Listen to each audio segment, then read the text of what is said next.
Hey guys, in this video, I want to tell you why I left America. Not because I hated it, it was mainly because at some point the math just stopped mathing. Every month felt tighter, every year felt heavier, and I kept asking myself, is this really how it's supposed to feel? People will say I'm being dramatic, but I know I'm not alone. So let me tell you what pushed me over the edge. Housing was the first issue. I remember looking at my bills and thinking, how is this normal? Rent, mortgages, just insane numbers. My base rent in a small studio apartment was right under $1,700 a month.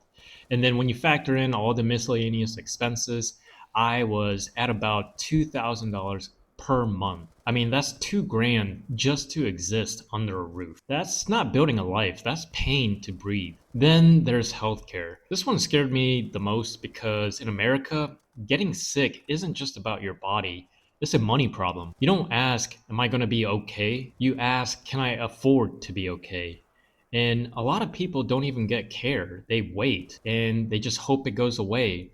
And then they gamble with their health because the bill is much scarier than the actual pain. And I got a taste of that because back in college, I cut my finger really bad. I mean, deep enough to where I actually needed urgent care. And this was before Uber and Lyft, so I had no option to call a ride to get to the hospital. So I had to resort to an ambulance. And what did that cost?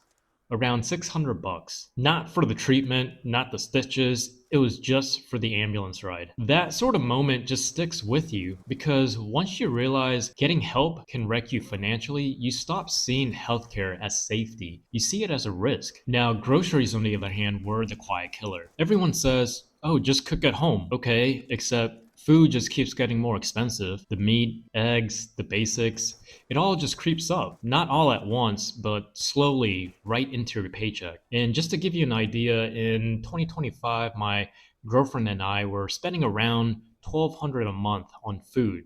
That includes groceries and the occasional eating out at restaurants. And it felt like every trip to the grocery store was the same story. I get like 3 bags and it's 100 bucks every time. And it wasn't just the price.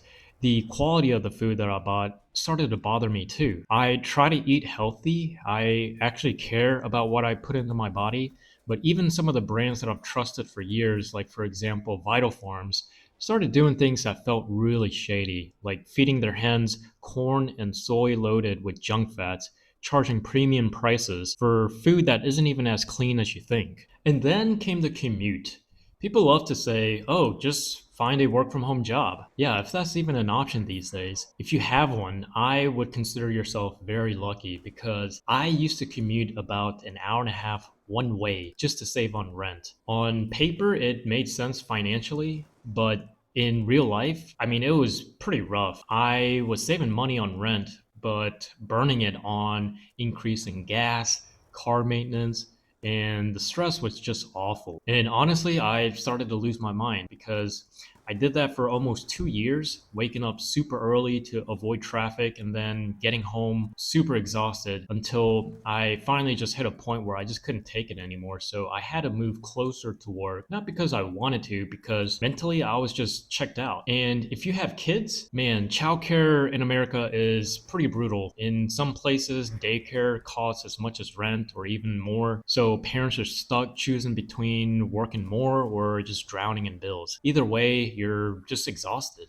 But here's the part no one talks about enough. It's not just the money, it's the mental weight. Every month is a juggling act. Every bill feels like a threat. One surprise, whether it's medical, rent hike, childcare, and everything starts to crack. You're working hard, doing everything right, but still feel trapped. I mean, that's what I call burnout. So why did I leave? Because the American dream started to feel like a trap. Not because dreaming is wrong, but because the price just kept going up. I wanted to breathe. I wanted my paycheck to last longer than 5 minutes. I wanted nights where I wasn't just surviving. And leaving was scary, but staying and hoping it would magically just get better, that felt scarier for me. And a lot of people are probably doing the same math right now. This isn't just about dollars, it's about peace, it's about the quality of life, about whether getting ahead still feels possible. So if you're able to relate to any of this, feel free to drop a comment or subscribe and stay tuned for my next videos because I'm going to be dropping a lot more juicier details. So I'll catch you guys in the next one.